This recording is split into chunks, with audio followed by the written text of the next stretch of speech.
क्यों खाया था पांडवों ने अपने मृत पिता के शरीर का मांस। आज हम आपको महाभारत से जुड़ी एक घटना बताते हैं जिसमें पांचों पांडवों ने अपने मृत पिता पांडु का मांस खाया था।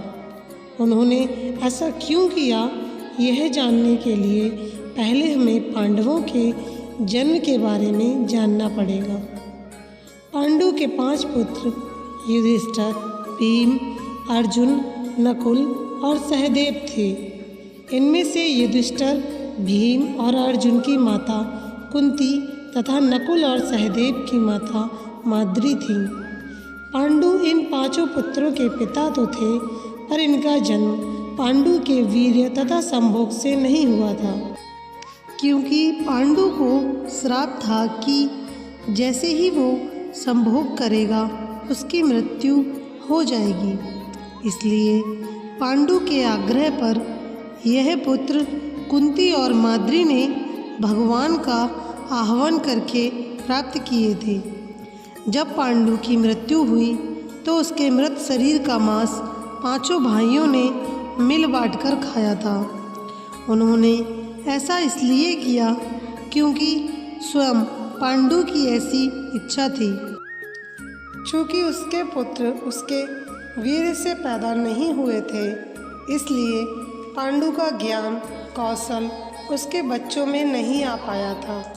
इसलिए उसने अपनी मृत्यु पूर्व ऐसा वरदान मांगा था कि उसके बच्चे उसकी मृत्यु के पश्चात उसके शरीर का मांस मिल बांट कर खा लें, ताकि उसका ज्ञान बच्चों में स्थानांतरित हो जाए। पांडवों द्वारा पिता का मांस खाने के संबंध में 2 मान्यता प्रचलित हैं। प्रथम मान्यता के अनुसार मांस तो 5 भाइयों ने खाया था, पर सबसे ज़्यादा हिस्सा सहदेव ने खाया था, जबकि एक अन्य मान्यता के अनुसार सिर्फ सहदेव ने पिता की इच्छा का पालन करते हुए उनके मस्तिष्क के 3 हिस्से खाए। पहले टुकड़े को खाते ही सहदेव को इतिहास का ज्ञान हुआ, दूसरे टुकड़े को खाने पर वर्तमान का और तीसरे टुकड़े को खाते ही भविष्य का। यही कारण था कि सहदेव 5 भाइयों में सबसे अधिक ज्ञानी था और इससे उसे भविष्य में होने वाली घटनाओं को देखने की शक्ति मिल गई थी। शास्त्रों के अनुसार श्री कृष्ण के अलावा वो एकमात्र शख्स सहदेव ही था जिसे भविष्य में होने वाले महाभारत के युद्ध के बारे में संपूर्ण बातें पता थीं।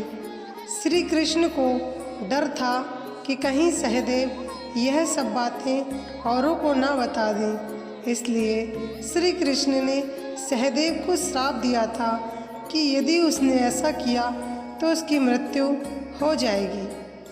Thanks for watching. Please like, share, comment and subscribe to my channel.